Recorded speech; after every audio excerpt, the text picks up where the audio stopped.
జయ గురుదత్త. కాషాయోత్రం కరదండధారిణిం కమండలం పద్మకరేణ శంఖం చక్రం గదాభూషిత భూషణాఢ్యం శ్రీపాదరాజం శరణం ప్రపద్యే. యూట్యూబ్ ప్రేక్షకులకు అందరికీ జై గురుదేవ దత్త. మనం ఈరోజు చేసే వీడియో దేవుణ్ణి ఎప్పుడు ఎలా దర్శనం చేసుకోవాలి అనే విషయం మీద మీ అందరికీ రెండు మంచి మాటలు చెప్పే అదృష్టాన్ని ఆ దత్తమూర్తి ప్రసాదించినందుకు శతవేల కోటి కృతజ్ఞతలు స్వామికి.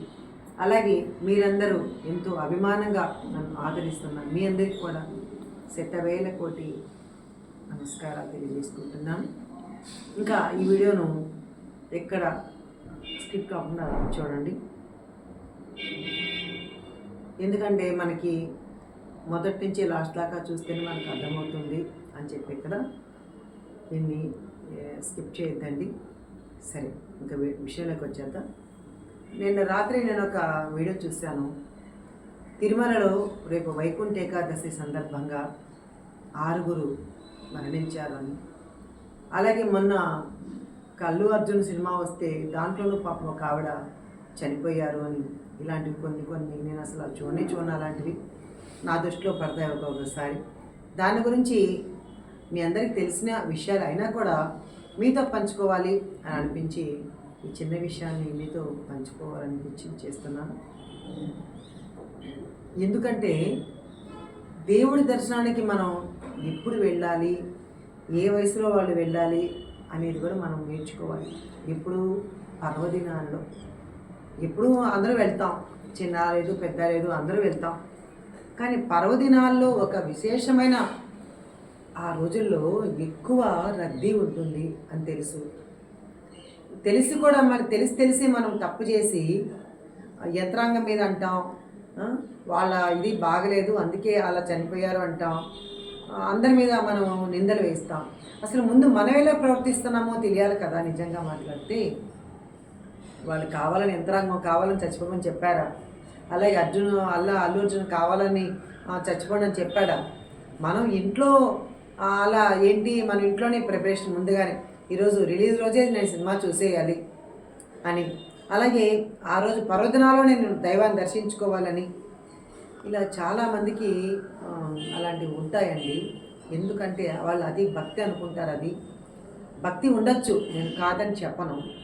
కానీ ఆ భక్తి మనం ఏ స్థాయికి ఉండాలంటే ఎప్పుడైనా స్వామిని కళ్ళ ముందు దర్శించుకోని స్థితిలో మనం ఉండగలే. కానీ పర్వదినాలను వెళ్ళి వాళ్ళు ఇబ్బంది పెట్టి మనం ఇబ్బంది పడకూడదు అనేది నా భావన. నేను ఇక్కడ మీతో పంచుకుంటున్నానండి.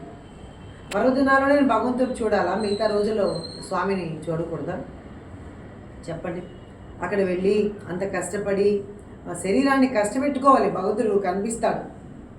శరీరాన్ని కష్టపెట్టుకోవడం అంటే అక్కడికి వెళ్ళి క్యూలో అన్నాలు లేకుండా నీళ్ళు లేకుండా జనంలో తోసుకొని పైగా ఏమైనా క్రమశిక్షణ ఉందా అంటే వాళ్ళు ఎంత యంత్రాంగం పెట్టినా, వాళ్ళు ఎంత అక్కడ సదుపాయాలు చేసినా వాళ్ళు ఉండరండి నిజంగా. ఎందుకంటే నేను కొన్ని చూశాను. మన కాశీకి వెళ్ళాను, కాశీలో స్పర్శ దర్శనం వెళ్తే మేము మామూలుగా ఇంత అంతరక్షణ అనుకోలేదు. వెళ్తే నాతో వచ్చిన అమ్మాయి అయితే భయపడి, అమ్మో వద్దా అంటే అసలు నాకు భయం వేస్తుంది, మనం వెళ్ళిపోదాం పదా, అమ్మో నాకు ఇంత జనాలు ఉన్నారు. మేము వెనుకెనుకున్నా కూడా బలమైన వాళ్ళు ఉన్నారు, బలహీనులు ఉంటారు, బలం కలిగిన వాళ్ళు ఉంటారండి. అక్కడ వీళ్ళు ఏం చేస్తారంటే మనం ముందుకెళ్ళిపోవాలని వాళ్ళు ఎక్కి తోసేసి వెళ్ళిపోతే ఎదుటి వాళ్ళు కూడా ప్రాణమే కదా అని ఒక ఆలోచన ఎందుకు రాదండి చెప్పండి? దర్శనం ఇంకొక అరగంట ఎక్కువ అవుతుందేమో, ఎందుకు అంత తాపత్రయం? అంత మనుషులు చంపేసి మనం తొక్కుకొని వెళ్తే భగవంతుడు దర్శనం అంటారా? అది ఇంకా మనకి పుణ్యం అనుకుంటారు, పాపం ఎక్కువ అవుతుందండి. నిజం మాట్లాడితే ఆలోచించండి. అలాంటి అప్పుడు దర్శనానికి వెళ్ళవద్దు. ఒకసారి చాలాసార్లు వైకుంఠ ఏకాదశి వస్తే ప్రతి ఊర్లో కూడా కానీ రాత్రి 1 గంటకి వెళ్ళి పాపం క్యూలో నిల్చుంటారు. చక్కగా ఎంతో శ్రద్ధగా వెళ్తారు. కాబట్టి తిరుమలకే వెళ్ళాల్సిన అవసరం లేదండి. దర్శనానికి వెళ్ళి వాళ్ళని కష్టపెట్టాల్సిన అవసరం లేదు. ప్రతిరోజు మనకి వైకుంఠ ఏకాదశిలే ఉండాలి, ప్రతిరోజు మనకు పండుగలాగే ఉండాలి. కానీ ఒక పర్వదినం విశేషమైన ఏకాదశి వచ్చింది, దానికి మనం కాదని చెప్పట్లేదు. దానికి మనం ఎట్లా వెళ్ళాలి దర్శనానికి, మన వయసును కూడా చూసుకోవాలి. వాళ్ళ వయసు రీత్యా లేదు, పిల్లలు లేదు, ఎవరు లేదు, మనం పోనీ ఆరోగ్యరీత్యా ఉన్నామా లేదా అది చూసుకోవాలి. లేదా ఏముందో మనకు తెలియదు, అలా వెళ్ళిపోతూ ఉంటాం దర్శనానికి. అది ఎంతవరకు కరెక్టు? దానివల్ల ఏమవుతారంటే వాళ్ళేం చనిపోయిన వాళ్ళు బాగానే ఉంటారు, వెళ్ళిపోతారు. కానీ మిగతా వాళ్ళ కుటుంబం ఎంత నష్టపోతుంది. ఆ కుటుంబం వాళ్ళంతా రోడ్డు మీద పడతారు కదా, అది ఎంతవరకు కరెక్టు? ఇదంతా కూడా ఆలోచించాలి. అందుకే ఇంట్లో వాళ్ళు ఎక్కడికైనా వెళ్తామంటే వద్దు వద్దు నువ్వు అంత రష్లో వెళ్ళొద్దు అని చెప్పడానికి కారణం కూడా ఇదే అనమాట. వాళ్ళు చూస్తారు అక్కడ, చూసి వద్దు నువ్వు వెళ్ళొద్దు అని ఇంట్లో వాళ్ళు చెప్పినా కూడా ఒకసారి దూసుకెళ్ళిపోతూ ఉంటాం, ఆడవాళ్ళు కావచ్చు మగవాళ్ళు కావచ్చు.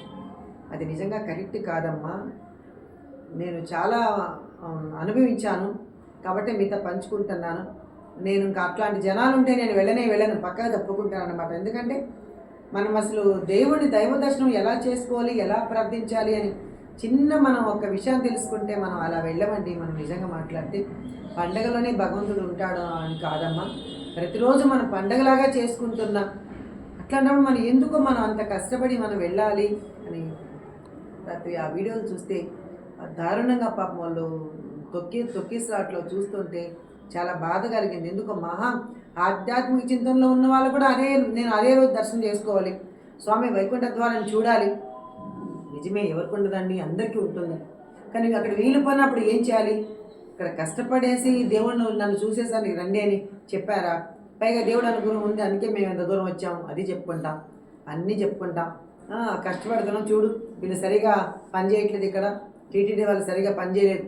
ఎంతవరకు పనిచేస్తారండి ఎవరైనా, ఏ గుడి వాళ్ళైనా? అలాగే గురు పౌర్ణమికి షిరిడీకి వస్తారు, అక్కడ కూడా అలాగే తొక్కిసలాట్లే. కానీ వాళ్ళు ఎంతవరకైనా చేయగలుగుతారండి? ఎంత యంత్రాంగంలో ఒక్కోసారి అలా కుదరదండి చేయడానికి. పాపం మనమే వాళ్ళకి చెప్పినట్లు చక్కగా క్యూ లైన్ పాటించి తోసుకోకుండా మనం కూడా ఒక అవేర్నెస్ ఉండాలి. కానీ అవతల వాళ్ళే ఎంతసేపటికి వాళ్ళు చేయాలి అనుకోకూడదు. మనలో కూడా అవేర్నెస్ రావాలి కదా మనకి. నేను అవి చూసి చాలా మనసు బాధ వేసింది, కలిసి వేసింది. లేదు రేపు ప్రొద్దుటే ఒక వీడియో చేయాలి అనిపించింది అనమాట. కాబట్టి దయచేసి పండగ రోజుల్లో అలాగే ఊర్లు వెళ్ళే వాళ్ళు కూడా అంతే పాపం, వాళ్ళకి ఇంకా లెక్క ఉండదు. ఆ ట్రైన్ దగ్గర అంతే పాపం రష్, ఇక్కడ చూడు బస్సులో చూడు అంత రష్. దోసుకోకుండా ఇంకా గవర్నమెంట్ అయినా కనీసం అరే ఇంకొక ట్రైన్లోనే పండగ కదా వాళ్ళు ఊరు వెళ్తారు, ఇంకొక ట్రైన్లోనే ఎక్స్ట్రా వేయరు. ఒకవేళ వేసినా అది కూడా సరిపోవట్లేదు. కాబట్టి ముందే ఎప్పుడో రిజర్వేషన్ చేయించుకొని అది కూడా సుఖమైన ప్రయాణం చేయాలి. అలాగే మీరు కొండ మీదకి వెళ్ళాలి, లేదా ఇంకొక దైవ దర్శనానికి వెళ్ళాలి, ముందే ఎప్పుడో టికెట్ బుక్ చేసుకొని అది కూడా మనం అలాగే చేసుకోవాలి. అందరికీ ఆశే దేవుడు అంటే ఎవరికి ఉంటుందమ్మా? అందరికీ ఆశే, అందరికీ ప్రేమే భగవంతుడు అంటే. కానీ ఎప్పుడు ఏ సందర్భంలో చూడాలి అనేది కూడా మనం ఒక ఎరుకుతో ఉండాలమ్మా నిజంగానే. నేనైతే అలా పండగల్లో పోను, ఎందుకంటే తొక్కేస్తారా భయమా చచ్చిపోతామని కాదు. మనకు అక్కడ వెళ్ళినా మనకి ప్రశాంతత ఉండాలి కదా. ప్రశాంతతగా దేవుని కన్నులారా చూసే అదృష్టం కూడా లేనప్పుడు ఎందుకు అంత క్యూలో వెళ్ళి తొక్కుకుంటా వెళ్ళడం అని నా భావన. అందుకే నేను ఆ పండగలో పోను, ప్రశాంతంగా ఉన్న రోజుల్లో మాత్రమే నేను దైవ దర్శనాలు చేసుకుంటానండి. ఒక గురుపౌర్ణం అంటే ఇంకా నేను సిటీలో ఉన్నాను కాబట్టి ఆ గురుపౌర్ణం చూసుకున్నాను. కానీ చాలా ఏళ్ళు నేను గురుపౌర్ణం అంత సాయి భక్తురాలు అయినా కూడా ఎప్పుడు గురుపౌర్ణం కూడా నేను అంత రష్లు ఎప్పుడు నన్ను పంపించరు, ప్లస్ నేను వెళ్ళేదాన్ని కూడా కాను. ఈ మధ్యలో ఒక 4 సంవత్సరాలుగా నేను సిటీలో ఉన్నాను కాబట్టి ఇంకా అక్కడ వెళ్తున్నాను, అది కూడా లోకల్ కాబట్టి చక్కగా డైరెక్ట్గా వెళ్ళే అదృష్టం ఉంది కాబట్టి నేను అలా దైవదర్శనం చేసుకున్నాను. కాబట్టి ఆ రష్లో ఆ స్వామిని చూడకుండా వాళ్ళు పోని నెట్టేస్తూ తోసేస్తూ ఉంటే మన మనసు దేవుడి మీద ఉంటుందా? మనకు వాళ్ళు అని దాని మీదే ఉంటుందండి. నాకైతే అలాగే ఉంటుంది, దేవుడి మీద ఉండదు. ఎందుకంటే దేవుడిని మనం కన్నులాలో చూసే అదృష్టం కూడా ఉండదమ్మా నిజంగా మాట్లాడితే. అక్కడ కాలు పెట్టాము, అక్కడేదో ఆ మందిరంలో ఉన్నాము అని, దానికంటే కూడా తిరుమలకి వెళ్ళాం, ప్రశాంతంగా తిరుమలలో ఒక చోట కూర్చోండి, భగవంతుడే మన దగ్గరికి వస్తాడు. అట్లా మనం తయారవ్వాలి తప్ప మనం తోసుకొని మనం మరణాంతక భయంకరణ విపత్తుల దాకా మనం తీసుకొచ్చి మన అందరినీ బాధపెట్టి మనం బాధపడకూడదండి. అలాగే సినిమా ఉంది, నిజంగా ఒక సినిమా ఏం రిలీజ్ రోజే చూడాలా చెప్పండి? అది ఎవరు యూత్ పిల్లలు ఎవరు చూసుకుంటారు? పాపం ఆడవాళ్ళు కూడా ఈ కాలం అమ్మో నేను ముందు వెళ్ళిపోవాలి చూసేయాలని చెప్పేసి వెళ్ళిపోయి ఆవిడెవరో చూశారు. మరి చేయని తప్పుకు అల్లు అర్జున్ ఆయన పట్టుకొని పాపం ఎన్ని మాట్లాడినారు మీకు తెలుసు. అంటే మనం ఒకరిని మాట అనిపించకూడదు, మనము ఇబ్బంది పడకూడదు అనేది నా భావన అమ్మా. ప్రతిరోజు మనం పండగలాగా ఉండాలి. 10 రోజులు అయితే సినిమా చూడమా, మనలోని కొట్టేస్తారా చెప్పండి? తర్వాత ఆయన చూడొచ్చు కదా. అంత రష్లో ఆ విజిల్ వేసి ఆ రష్లో తొక్కిసలాట్లో అసలు ఏమీ వినపడకుండా మనకు కనపడకుండా సినిమా చూడడం అవసరమా చెప్పండి? ఒక వారం రోజులు మనం ఆగలేమా? దేనికైనా మనకు శ్రద్ధ, విశ్వాసం, ఒక నమ్మకం ఉండాలమ్మా. భగవంతుడి మీద అయినా కావచ్చు, అది మనుషుల మీద అయినా కావచ్చు, ఏదైనా కావచ్చు, మనకు ఒక శ్రద్ధ ఉంటే మనం ఇలాంటివి మనం చేయలేమండి. చూడండి పాపం ఎంత బాధపడిపోతున్నారో తిరుపతిలో. పాపం ఎంతమంది ఇలా దర్శనాలకి అలా నిద్ర లేకుండా, ఆహారాలు లేకుండా క్యూలో పాపం వాళ్ళు ఎన్నని సప్లై చేయగలుగుతారు. వాళ్ళు మాత్రం ఎంతమందికి అక్కడ క్యూలో అందించగలుగుతారు. మనం అలా చూస్తేనేనా అనుకొని మనం సంతోషపడతాం. కళ్ళు మూసుకొని ఒక్కసారి ఆ వైకుంఠలో శ్రీనివాస స్వామి అంటే వెంకటేశ్వరుడు, మహావిష్ణు వాళ్ళంతా ఎలా ఉంటారు, ఆ ద్వారంలో ఎలా తీస్తారో మనం ఒకసారి భావన చేసుకొని ఒకసారి ధ్యానంలో కూర్చోండి. అద్భుతంగా మన ముందుకే కనిపిస్తుందండి. ఇదంతా మన గురు చరిత్ర ద్వారా చాలా విషయాలు మనం తెలుసుకున్నాం. అందుకే ఎవరు కూడా కానీ నిజంగా చాలామంది వరకు కూడా కానీ అలా వెళ్ళాలని తాపత్రయపడరు. కానీ కొంతమంది దేవుడిని చూడాలని, దేవుడి మీద అత్యంత ప్రేమ అనుకుంటారు. వాళ్ళు దేవుడి మీద ప్రేమ కంటే కూడా ఎక్కువ వాళ్ళు ఆ రోజు మేము అక్కడ ఉండాలని ఒకే ఒక కారణంతో వాళ్ళు వెళ్ళి అది ఇబ్బంది పడతారని. కాబట్టి మీరెవరు కూడా అలాంటి ఇబ్బందులు పడద్దండి. దేనికి పడాలి? మనం ఈరోజు మనం బాగా ఆరోగ్యంగా ఉంటే రోజు దేవుని దర్శించుకోవచ్చు. ఆ రోజు ఆ కష్టంలో దాంట్లో వాళ్ళతో పాపం జనాల్లో దూరుకొని వాళ్ళు తోసుకొని వాళ్ళు వెళ్ళి మనం ఏ విధంగా మనం అసలు దైవ దర్శనం చేసుకుంటామో ఆలోచించండి అసలు. కాబట్టి మనందరం కూడా ఒక పర్వదినాల్లో కాకుండా ప్రతిరోజు భగవంతుడి దర్శనం మనం చేసుకోవాలి.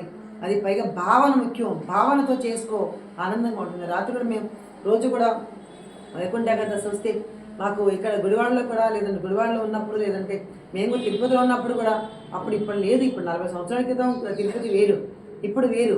అప్పుడు మేము కొండ మీద కూడా ఉండేవాళ్ళం, చాలాసార్లు దర్శనం చేసుకున్నాం. కానీ ఇంత అంత కొట్టుకొని చచ్చిపోయేంత రష్ లేరన్నమాట. ఈరోజు అలా ఉందా చెప్పండి పరిస్థితి? అది కాదు.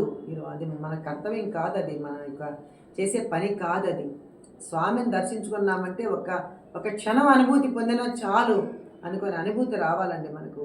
అట్లా మా గుడివాళ్ళలో కూడా రాత్రులు 1 గంటకి నిల్చొని చక్కగా స్వామి ప్రశాంతంగా వెళ్ళి చూడాలనుకునే వాళ్ళం ఒకప్పుడు. ఇప్పుడు కాస్త మనకి ఇవన్నీ అవేర్నెస్ వచ్చిన తర్వాత రాత్రి ఎందుకు నిద్ర లేకుండా అంత బాధపడి అట్లా వెళ్ళి ఆ క్యూలో నిలబడి చాలా ఇబ్బంది పడుతున్నాం కదా అని చక్కగా పొద్దున్న నిద్రలేసి స్నానం చేసి 9కి అందరూ వెళ్ళిపోతారు, ఖాళీ అయిపోతారు. అప్పుడు స్వామిని చూస్తే ఏమన్నా అంటారా చెప్పండి?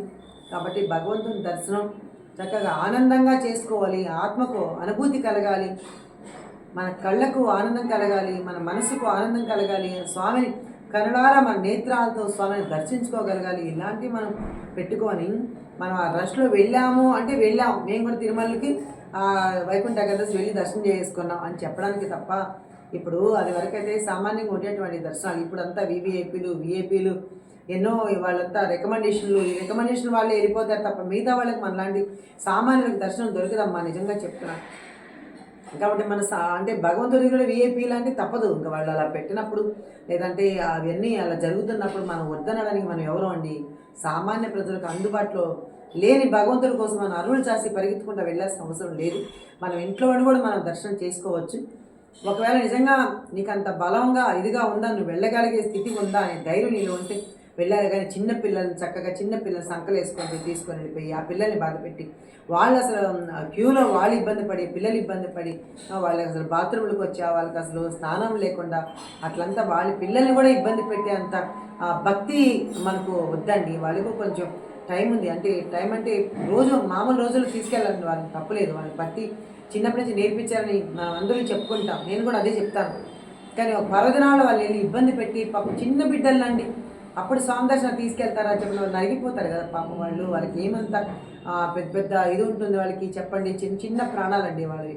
దాన్ని వాళ్ళు ఇంత కాపాడి చేయాలి కదా. లేదంటే భగవంతుడి మీద నింద వేస్తాం. భగవంతుడు ఏం చేశాడండి చెప్పండి? కానీ మనం ఆ యంత్రాంగం మీద, భగవంతుడి మీద ఇలాంటి నిందలు వేయకుండా ముందు మనలో మనకు ఒక అవేర్నెస్ రావాలి, మనలో మనకు ఒక ఇది రావాలి. అమ్మో నేను నిజంగానే అలా కాదు కదా, పండగ రోజుల్లోనే వెళ్తేనేనా భగవంతుడు ఏ రోజైనా వెళ్ళొచ్చు స్వామి దర్శనానికి అని మనకు ఒంట్లో ఆ యొక్క స్పృహ ఉంటే మనం చక్కగా అలా దర్శనం చేసుకోవాలని అనుభూతి కలిగి ఉంటే మనం అలాంటప్పుడు మనం చక్కగా పర్వదినాల్లో కాకుండా ప్రతిరోజు మనం గుడికి వెళ్ళాలని మనం అనుకోవాలి. ఈ వీడియో నచ్చితే లైక్ చేయండి, షేర్ చేయండి, కామెంట్ చేయండి. సాయిరామమ్మ.